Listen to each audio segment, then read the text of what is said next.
Bapak Ibu guru hebat semuanya. Pagi. Di sini saya akan memberikan praktik baik, ya, berbagi praktik baik mengenai pembelajaran berdiferensiasi yang telah saya lakukan dan juga telah saya terima proses pembelajarannya dalam guru berkarya di Guru Bina kemarin bersama PMN.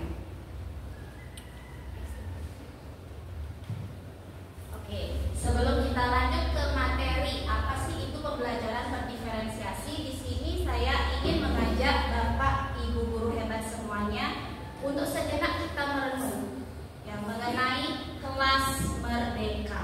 Menurut Bapak Ibu guru hebat semuanya, kelas merdeka itu adalah kelas yang bagaimana dan seperti apa? Jika ada yang mau sharing, boleh angkat tangannya. Kelas merdeka, karena selama ini kan kita selalu dengar nih kurikulum merdeka, alur merdeka, semua serba merdeka, bahkan ada merdeka mengajar, merdeka belajar. Nah, sekarang menurut Bapak Ibu, kelas merdeka itu adalah kelas yang seperti apa dan bagaimana? Silakan Ibu. Ya, kelas merdeka itu adalah kelas yang memberikan kesempatan kepada peserta didik berdasarkan minat belajarnya dan berdasarkan bakatnya. Terima kasih. Baik, berdasarkan minat dan bakat, begitu ya. Jadi kita garis bawahi, kita memberikan kesempatan peserta didik untuk belajar sesuai minat dan bakat. Gitu. Tepuk tangan dong. Mungkin Bapak Ibu guru yang lain ada pemikiran berbeda mengenai apa itu kelas merdeka. Silakan Ibu.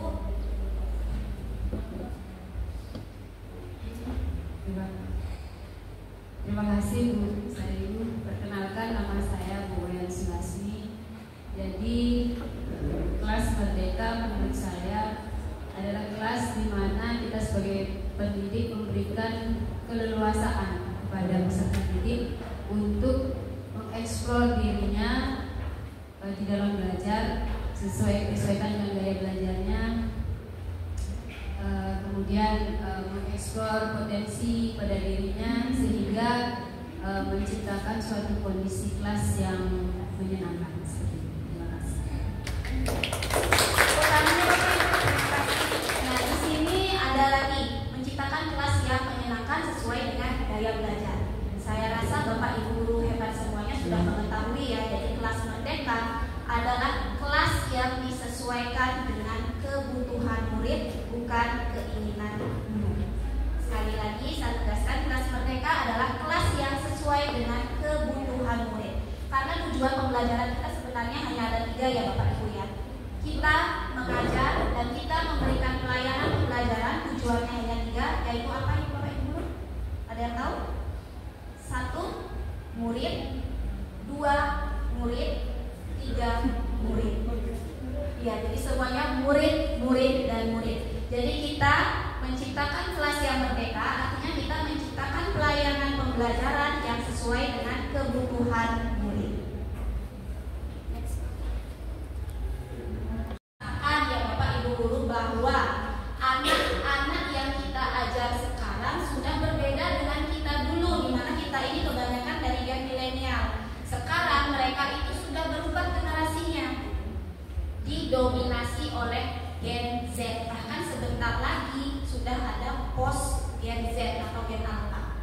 Nah, bagaimana karakteristik dari anak-anak Gen Z ini? Yang pertama, fokus yang lemah. Rasa tidak Bapak Ibu? Rasa ya, disuruh fokus 5 menit saja, hanya 5 menit saja susahnya minta ampun kadang. Terus yang kedua, ingin yang mudah dicerna. Ini saya sendiri merasakan. Belajar matematika mereka tidak mau seperti kita dulu. Oh, rumusnya turunannya dari sini, harus cari ini dulu, tidak mau. Bu, apa sih rumus gampangnya? Pasti seperti itu. Bu, ada nggak sih cara cepatnya? Aduh Bu, susah sekali, lama. Buku saya habis. Kadang itu ya anak-anak.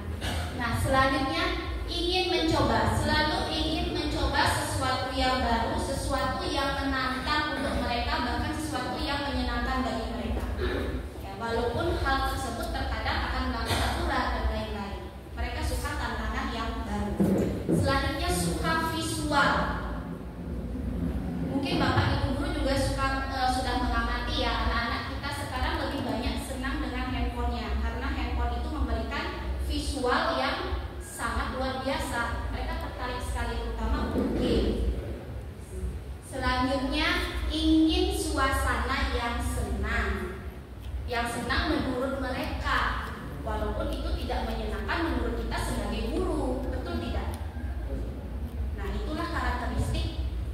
Gen Z yang kita ajar sekarang, generasi sekarang. Selain itu, kita juga dihadapkan dengan situasi anak yang mempunyai intelektual yang sangat beragam. Jadi kita tidak bisa memaksa mereka untuk bisa semua mata pelajaran, padahal kenyataannya mereka karakteristiknya berbeda, terutama dari jenis-jenis kecerdasan. Ada yang mungkin interpersonal, ada yang intra, atau mungkin ada yang cerdas di verbal linguistik, ada yang cerdasnya logika matematis. Jadi kita tidak bisa mengelompokkan mereka itu menjadi kelompok yang homogen. Oh, ini semua mereka harus rata bisa di mapel saya, tidak bisa. Saya selalu menekankan kepada murid-murid saya, boleh kamu tidak bisa, asalkan jangan tidak suka. Kalau mereka sudah menyukai kehadiran kita, otomatis mau tidak mau mereka akan mencoba belajar. Boleh tidak bisa, Bu, saya tidak bisa loh, 1+1 saya nggak tahu. Boleh, asalkan mereka bukan tidak suka. Kalau tidak suka kan otomatis, sudahlah, aku nggak suka. Kalau mereka suka walaupun tidak bisa, mereka akan mau tidak mau mencoba untuk belajar. Dengan mengecek kebutuhan murid, dengan apa ya Bapak Ibu ya? Diagnostik, betul sekali, itu sangat penting kita lakukan, terutama untuk diagnostik non kognitif dan kognitif. Yang non kognitif itu misalnya setiap hari anak-anak datang di kelas kita cukup tanyakan, kamu sudah sarapan belum? Kok kamu nggak semangat? Udah sarapan belum? Itu sudah termasuk tes diagnostik. Kita lihat gurunya belum, sama kamu sedih, ada masalah apa? Kalau untuk yang kognitif, Bapak Ibu bisa menggunakan banyak platform sebenarnya Bapak Ibu. Apalagi sekarang Quizzes sudah terintegrasi dengan akun Belajar ID. Hanya 5 menit tuh Bapak Ibu cukup untuk membuat tes diagnostik kognitif dengan AI di Quizzes. Itu bisa Bapak Ibu gunakan. Jadi untuk mengetahui tingkat kemampuan awal murid kita, jangan sampai pada saat misalnya di mapel saya matematika, saya mengajar perkalian, tapi ternyata anak-anak saya penjumlahan belum bisa, sudah saya loncat ke perkalian. Berarti kan saya mengajar tidak sesuai dengan yang mereka butuhkan. Harusnya kita tuntaskan dulu penjumlahan sedikit demi sedikit, barulah mengarah ke perkalian. Yang kedua, menyediakan bahan ajar yang sesuai dengan kebutuhan murid. Nah, di sini termasuk dengan diferensiasi konten ya Bapak Ibu ya. Jadi anak yang suka membaca kita berikan textbook, anak yang suka mendengarkan bisa melalui video atau mungkin penjelasan dari kita. Nah, anak yang kinestetis yang tidak bisa diam mungkin bisa melalui praktikum yang tentunya mengarah sesuai dengan tujuan pembelajaran. Contohnya misalnya dalam hitungan statistika, hitung rata-rata, anak-anak kinestetis ini bisa kita ajak untuk mengukur berat badan teman-temannya, kemudian mencari rata-rata hitungnya. Atau mungkin dalam pembelajaran bahasa Indonesia mencatat pun juga termasuk kinestetik, disuruh mencatat ulang lagi poin-poin penting yang disampaikan oleh guru. Jadi kita menyediakan bahan ajar dan pembelajaran yang sesuai dengan kebutuhan murid. Selanjutnya yang ketiga, memberikan layanan pendidikan yang sesuai dengan kebutuhan murid. Nah, ini hampir sama ya Bapak Ibu ya. Jadi kita memberikan layanan kepada anak-anak sesuai dengan yang mereka butuhkan, bukan yang kita inginkan. Diagnostik baik itu kognitif dan non kognitif.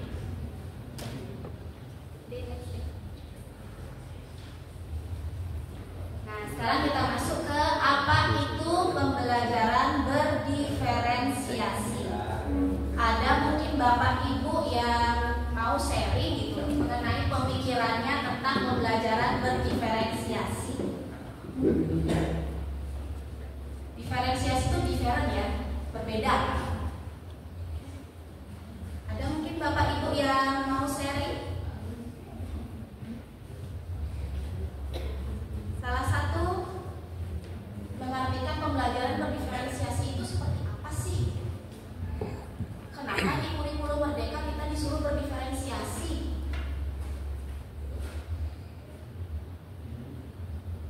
Ada yang mau? Atau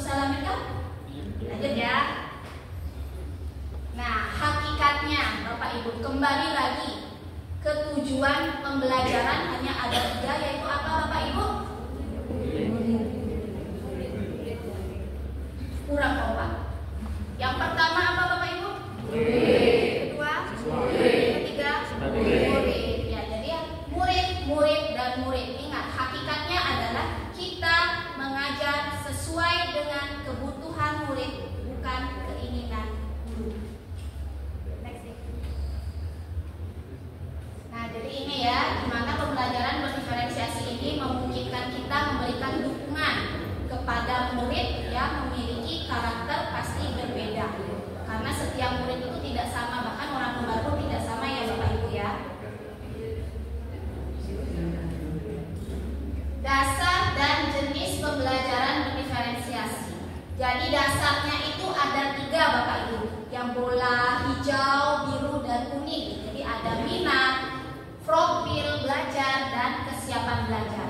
Sementara untuk jenisnya di sebelahnya ada konten, diferensiasi konten, diferensiasi proses, diferensiasi lingkungan belajar, dan diferensiasi produk. Jadi Bapak Ibu bisa memilih, misalnya oh saya mau mengajar sesuai dengan profil gitu ya, profil belajar murid. Lakukan tes diagnostiknya. Apakah anak itu termasuk mungkin visual, audio, atau kinestetik. Nah sekarang prosesnya Bapak Ibu mau mengambil yang mana? Apakah diferensiasi kontennya, prosesnya, produknya, lingkungan, atau keseluruhan? Disesuaikan juga dengan kebutuhan murid tadi.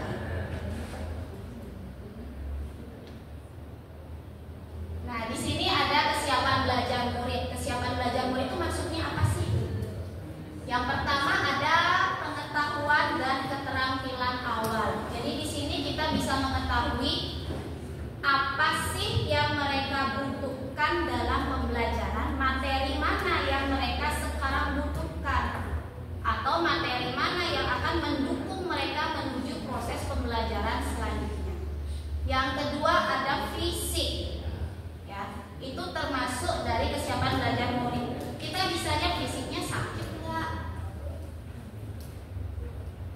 dia pucat tidak, apakah dia sedang sehat, atau mungkin fisiknya maaf ada mungkin inklusi dan lain sebagainya. Itu juga perlu kita ketahui Bapak Ibu.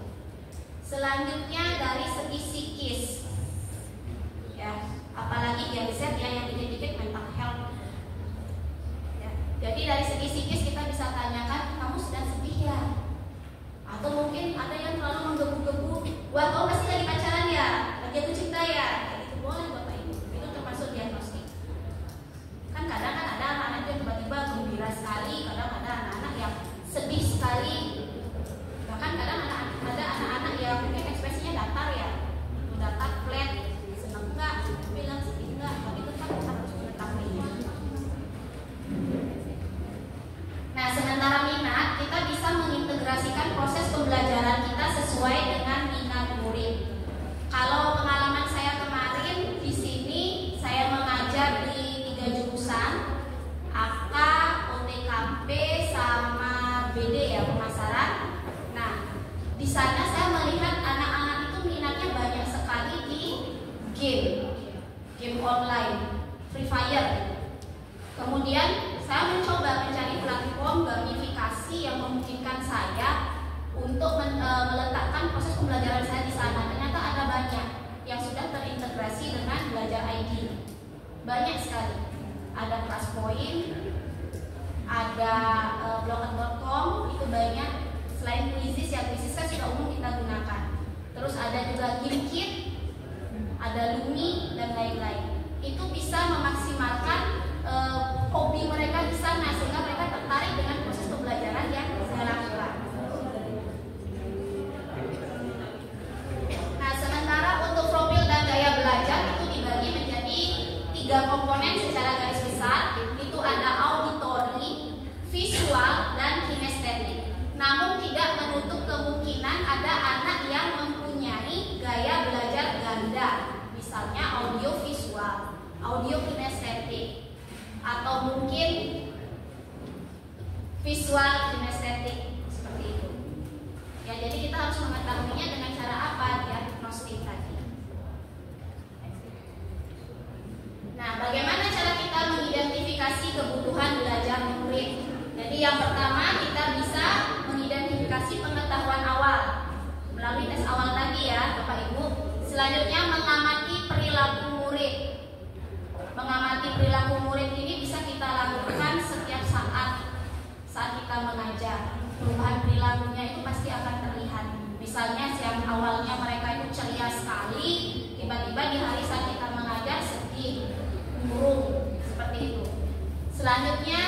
berbicara dengan guru murid sebelumnya. Jadi kita bisa berbincang dengan wali kelas sebelumnya. Misalkan ada satu anak yang mungkin jarang ada di kelas, kita bisa cari tahu ke wali kelas sebelumnya penyebabnya apa.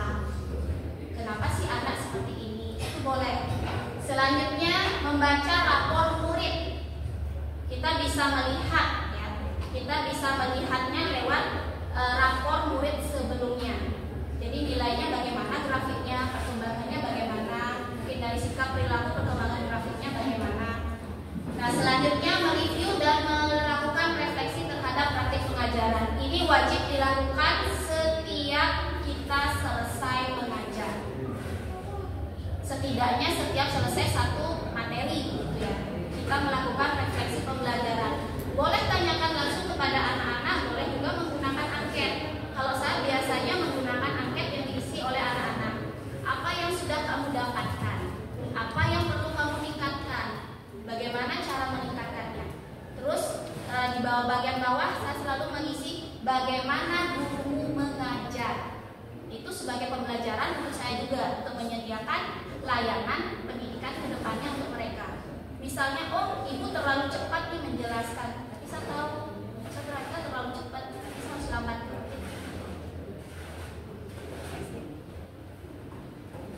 Nah, di sini strateginya seperti tadi. Yang pertama pasti harus melakukan asesmen diagnostik.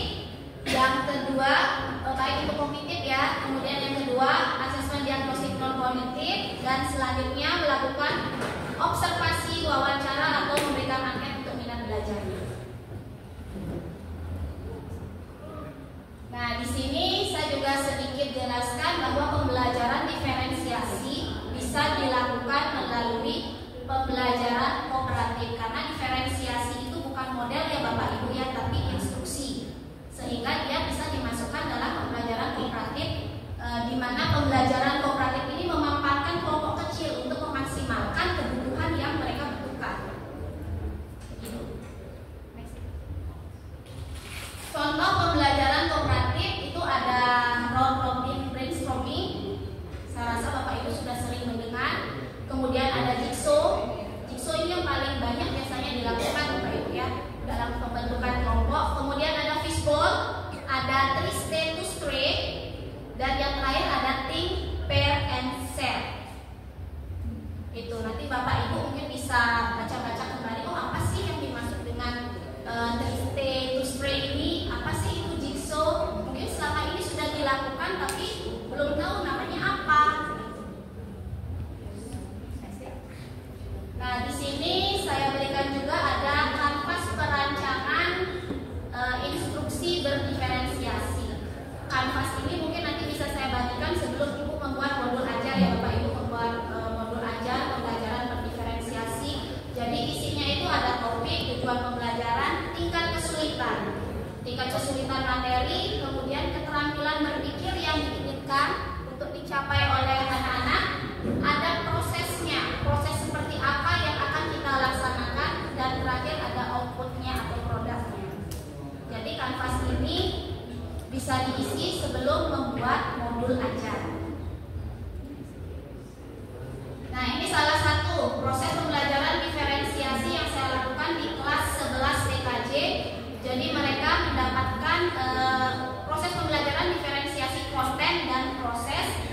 Ini bagian akhirnya saat mereka sudah melakukan asesmen berupa jelajah data.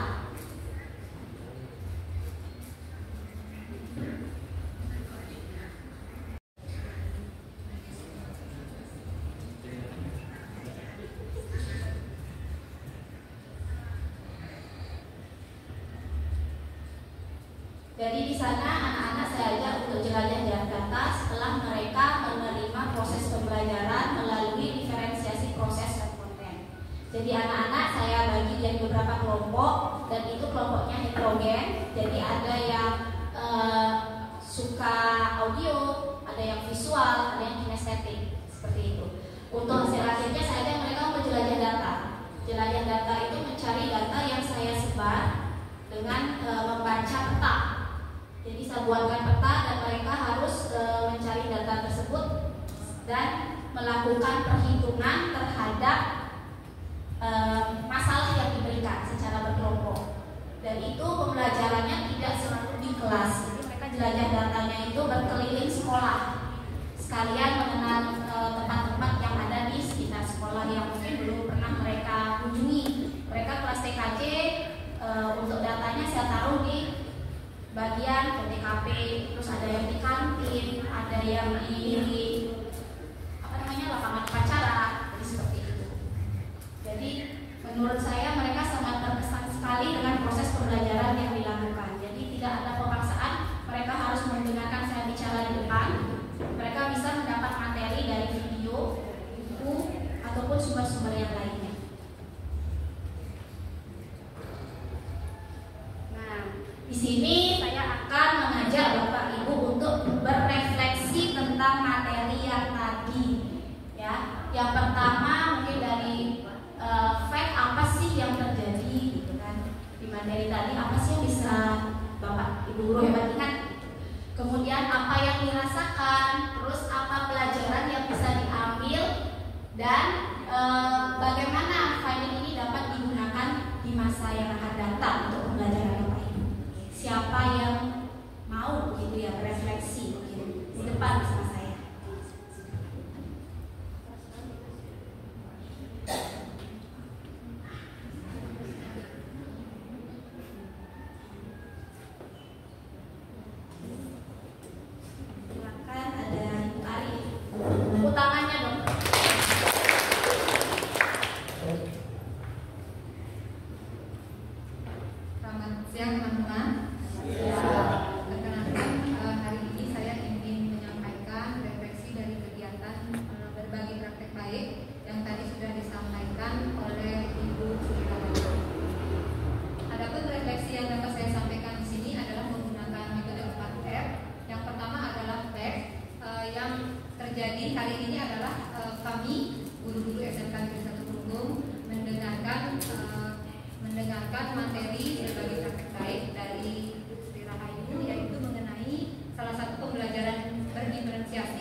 Mungkin yang saya bisa rencanakan untuk kedepannya setelah memahami apa itu pembelajaran berdiferensiasi.